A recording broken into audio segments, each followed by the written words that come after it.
আজকে আমরা যাব প্রসাদ খেতে। আজকে আমরা যাব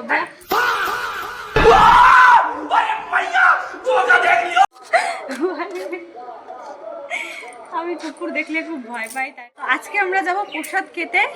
প্রসাদ পাওয়া প্রচুর ভাগ্যের ব্যাপার, চলো দেখি পাই কিনা।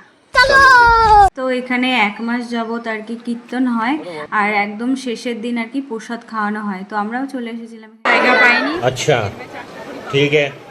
তো এই মহাপ্রসাদ পেতে গ্রামের সকল মানুষই আসে। তো আমরাও অনেকক্ষণ দাঁড়িয়ে থাকার পর ফাইনালি আমরাও আর কি বসার জায়গা পেয়ে গেছিলাম। তো দেখো গাইস, এখানে একজন বুদ্ধি করে ফ্রিজের ঠান্ডা জল এনেছিল, আর এদিকে তো আমরা মানে নর্মাল জলটুকুও আনিনি।